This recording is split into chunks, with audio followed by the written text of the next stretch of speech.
Hello मेरे प्यारे बच्चों, आज हम कक्षा 11 की कक्षा लेकर के आए हैं और इसमें हम लोग पढ़ेंगे समष्टि समुच्चय या फिर सार्वत्रिक समुच्चय जिसे कहते हैं। तो समष्टि समुच्चय या फिर सार्वत्रिक समुच्चय है क्या? ऐसा हम कह सकते हैं कि यह सभी संभावित समुच्चयों का क्या होता है? समुच्चय होता है। मतलब एक ऐसा समुच्चय जिसमें सभी छोटे बड़े जितने भी संभावित समुच्चय हैं उन सबका ये क्या होता है? समुच्चय होता है। तो देर न करते हुए इसकी परिभाषा लिख लेते हैं, उसके बाद हम लोग समझते हैं कि जो किसी विशेष संदर्भ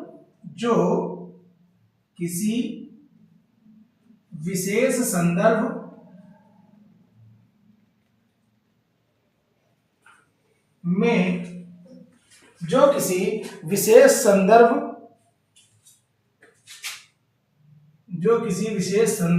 के अंतर्गत आए हुए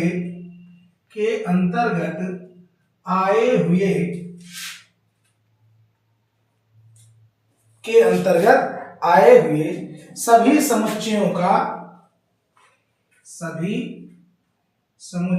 का अधिसमुच्चय होता है। अधिसमुच्चय होता है।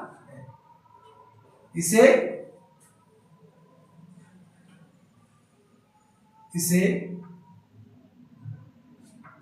ठीक है यू ओम या एस से प्रदर्शित करते हैं।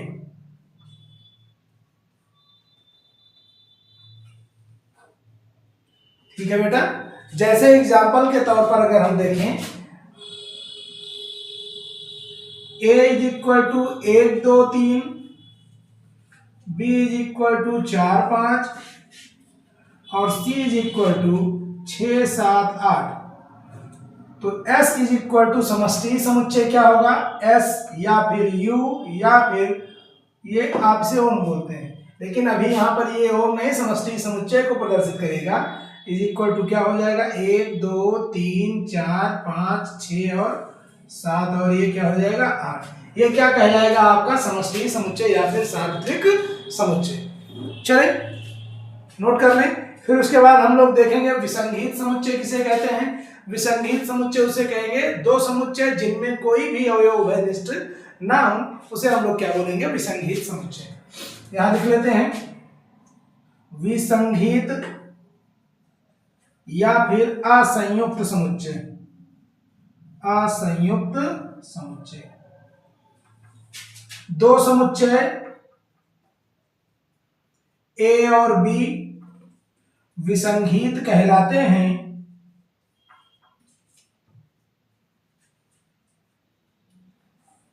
जब उनमें कोई भी अवयव उभयनिष्ठ ना हो। उभयनिष्ठ ना हो, ठीक है ना? उभयनिष्ठ ना हो। जैसे वेन आरेख द्वारा इनको हम देख लें। कौन से आरेख द्वारा? वेन आरेख द्वारा।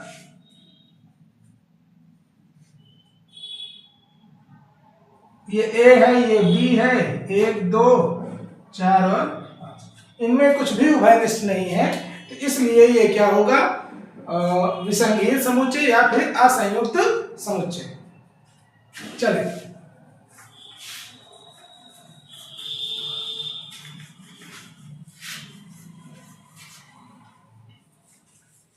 उम्मीद है समझ में आया होगा। अब इसी में हम लोग थोड़ा सा अपने पाठ को आगे बढ़ाते हुए इनमें हम देखते हैं कुछ इंपॉर्टेंट क्वेश्चन, चिन्हों को भी देखते हैं और उनमें समझने का प्रयास करते हैं कि क्या होगा, है ना? हेडिंग आप डालेंगे पूरक समुच्चय। क्या डालेंगे बेटा? पूरक समुच्चय। तब तक मैं इसको रिफिल कर लेता हूं।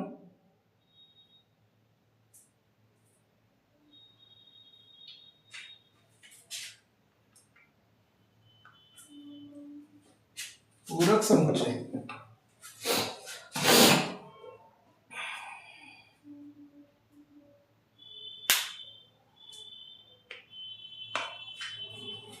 ठीक है। पूरक समुच्चय कहेंगे किसे बेटा? पूरक समुच्चय।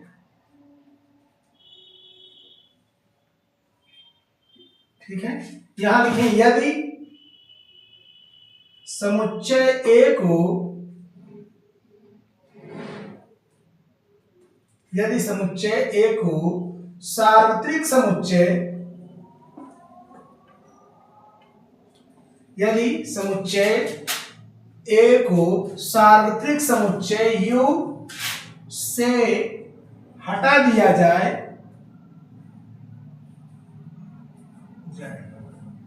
तो पूरक समुच्चय प्राप्त होता है।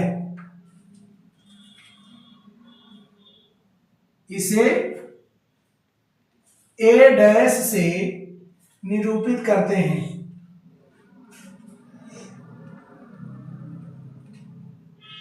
अर्थात U इज इक्वल, अर्थात A dash is equal to क्या होगा? U minus A। एग्जाम्पल देखें, यदि A इज इक्वल टू 1 2 3 और U इज इक्वल टू हो जाए 1 2 3 4 5, तो अपना A डैश क्या होगा? A dash is equal to U minus A, 1 2 3 4 5 minus 1 2 3। यहां से हम लोग A डैश निकालेंगे तो 1 2 3 यहां भी है, 1 2 3 यहां, इसे हटा देंगे तो बचेगा कितना? 4 और 5। समझ में इतनी बात आ रही है? यही अपना क्या है? पूरक समुच्चय अर्थात A डैश। चले, हो गया बेटा? अगर इसे हम लोग वेन आरेख से देखें तो क्या हो जाएगा? अगर मैं इसे वेन आरेख में देखूं तो वेन आरेख में ये अपना बड़ा सा U हो गया, ये बड़ा सा क्या हो गया? U हो गया, और U में से A को घटा दिया गया। अगर U को हम लोग कलर्ड कर दें तो इस बचे हुए भाग को कहा जाएगा A। ठीक है, इतनी बात? चले,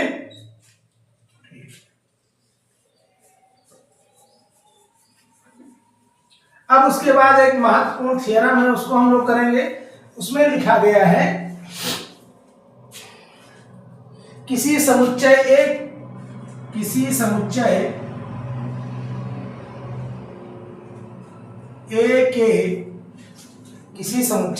के पूरक समुच्चय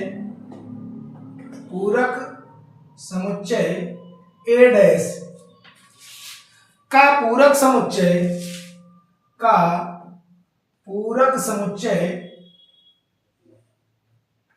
स्वयं समुच्चय A ही होता है।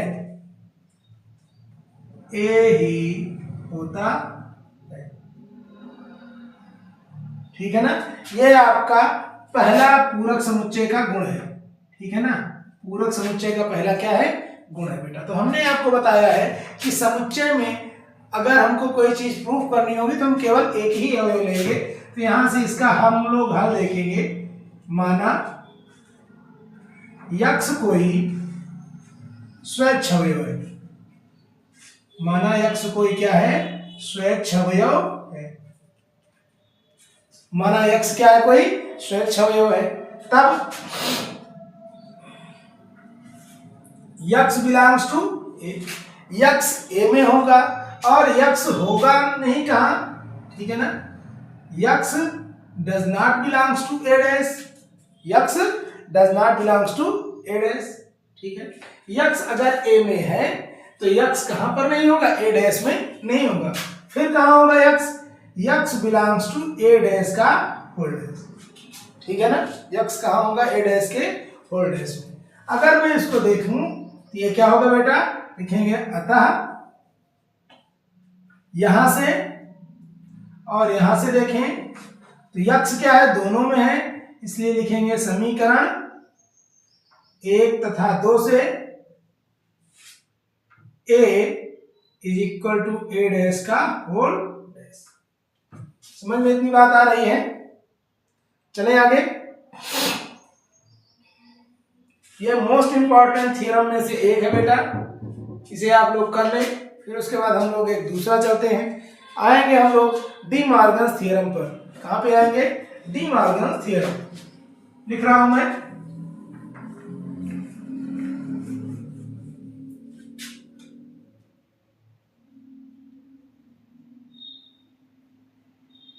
डी मॉर्गन के नियम,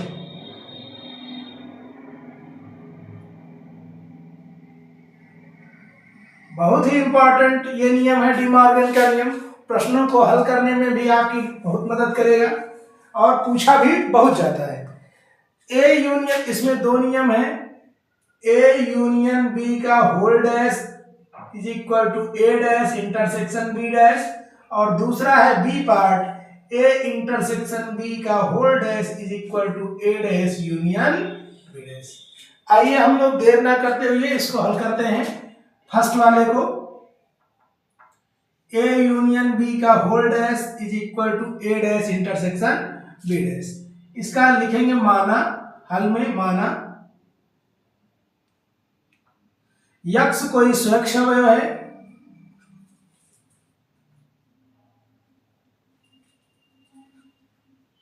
यक्स कोई स्वयं अवयव है, तब कुछ चीजें बेटा ध्यान लेते हैं। जब बिलोंग्स टू यूनियन होगा तो इसको लिखेंगे या, बिलोंग्स टू इंटरसेक्शन होगा तो इसको लिखेंगे और, जब does not belongs to union होगा तो इसको लिखेंगे और, जब हो does not belongs to intersection तो इसको लिखेंगे या। मल्टीप्लाई का मतलब समझेंगे और, ठीक है ना। माइनस का मतलब होगा नकारात्मक, यहां पर भी इसको बोलेंगे और, ठीक है ना। समझ में इतनी बात आ रही है? चलेंगे इनको।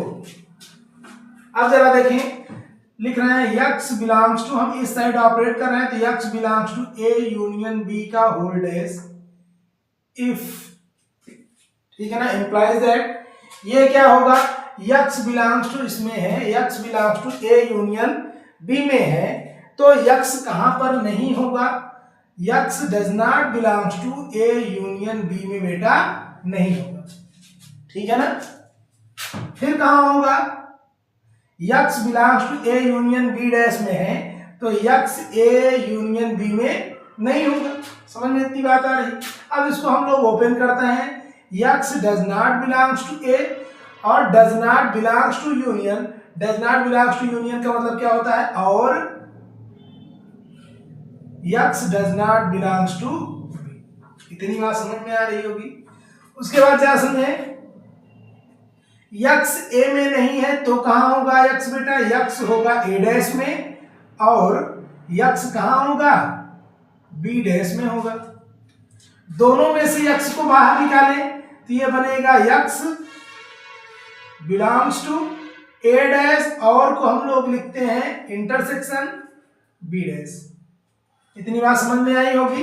अब जरा देखें बेटा, इस दोनों पक्षों से, है ना, ये क्या हो जाएगा, इन दोनों पक्षों से यक्स को अगर हम हटा दें तो ये अपने पास क्या बनेगा, ए यूनियन बी का होल डैश बनेगा ए डैश इंटरसेक्शन बी डैश। लेकिन ठीक है, इसको हम लोग इधर से इधर प्रूफ करने के लिए फिर से वही नीचे से ऊपर क्रम अपनाएंगे। उससे बचने के लिए हम लोग इफ एंड ओनली इफ का भी साइन लगा देते हैं। जिस प्रकार से ये इधर से इधर सूचित कर रहा है ठीक उसी प्रकार से इधर भी सूचित होगा, तो यहाँ इज इक्वल का साइन आ जाएगा। इतनी बात समझ में आ गई। अब चले जरा दूसरा हम लोग बी पार्ट को प्रूफ करते हैं। बी वाले पार्ट में क्या है, ए इंटरसेक्शन बी का whole dash is equal to A dash union B dash.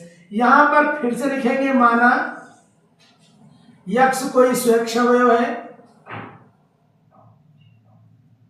माना यक्स क्या है, कोई स्वयं अवयव है, तब यहां से क्या हो जाएगा, x belongs to A intersection B का whole dash implies that x does not belongs to A intersection B. X जो है ए इंटरसेक्शन बी के होल डैश में है तो यक्स ए इंटरसेक्शन बी में नहीं होगा। अगर x a इंटरसेक्शन b में नहीं है तो x does not belongs to a, और does not belongs to intersection का मतलब होता है या x does not belongs to b। बेटा अगर ये यहाँ नहीं है तो कहाँ होगा, x belongs to a dash या x belongs to b dash में होगा। दोनों में से x को हम बाहर निकाल लें तो बनेगा x belongs to a dash union b dash. अब यहाँ से x को हटा देंगे तो बनेगा a dash union b dash. अब a यूनियन b डैश जैसे हम लोग यहाँ इधर से इसको प्रूफ किए हैं वैसे ही हमको एक टर्म और प्रूफ करना है इधर से इधर, लेकिन उससे बचत के लिए हम लोग क्या करेंगे, इफ एंड ओनली इफ का साइन लगा देंगे। इफ एंड ओनली इफ का साइन लगाते ही यहाँ क्या आ जाएगा, इज इक्वल आ जाएगा, तो ये बनेगा a इंटरसेक्शन b का होल डैश हो गया। अब ये आपका आसानी से सरलता के साथ प्रूफ हो गया, इससे और आसान तरीके नहीं है। उम्मीद है आपको ये तरीके पसंद आ रहे होंगे। ये मोस्ट इंपॉर्टेंट क्वेश्चनों में सबसे बेहतर है, ठीक है ना, बहुत पूछा जाता है, ये कर लीजिए, फिर उसके बाद हम लोग आगे चलते हैं।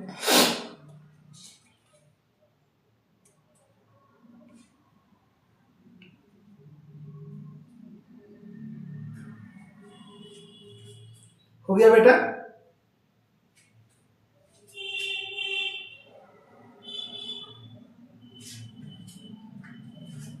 आपकी जानकारी के लिए बहुत इंपॉर्टेंट है, इसे आप लिखिएगा। चलें आगे।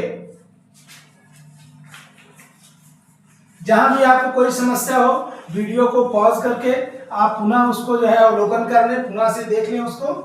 जहां ना समझ में आए आप कमेंट सेक्शन में अपने प्रश्नों को लिखते जाएं, हम उनका जो है अध्ययन करके आपको जानकारी देंगे। अब नेक्स्ट है दो समुच्चयों का अंतर।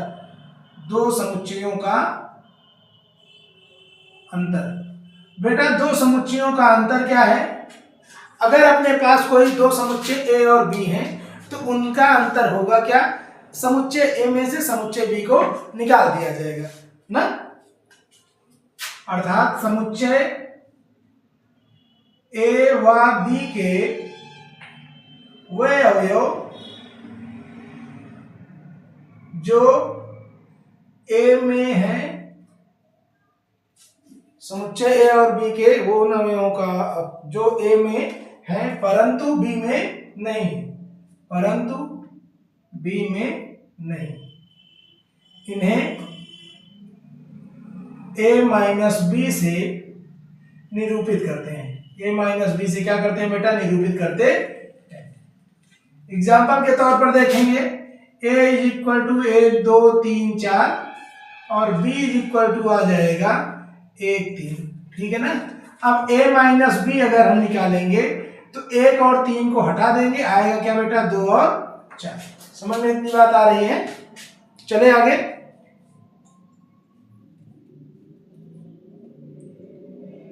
हो गया?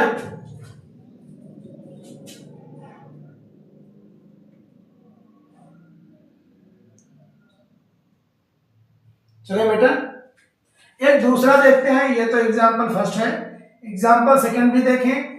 a इज इक्वल टू अगर हो जाए 1 2 3 4 और b इज इक्वल टू हो जाए 4 5 और 6, तो a माइनस बी अपना क्या होगा, a माइनस बी। अब जरा देखें 4 तो दोनों में मिल रहा है, इस 4 को हटा देंगे, 5 और 6 को भी नहीं लिखेंगे क्योंकि क्या है a में है परंतु b में नहीं है। a में अपना क्या आ जाएगा 1 2 3, ठीक है ना।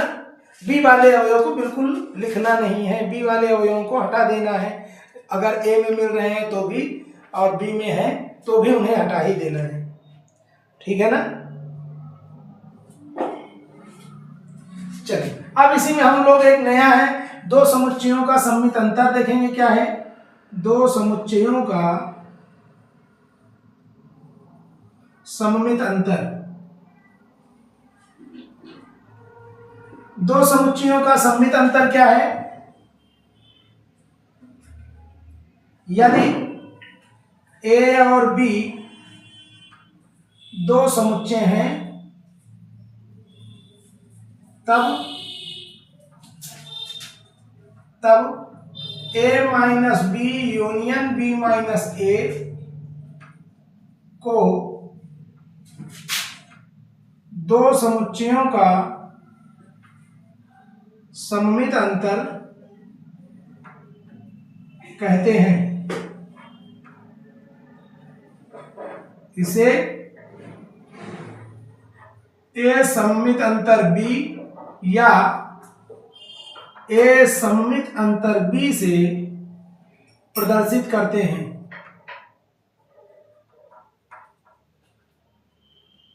ठीक है ना। एग्जांपल देखें, a is equal to 1 2 3, b is equal to हो जाए 4 5 और 6।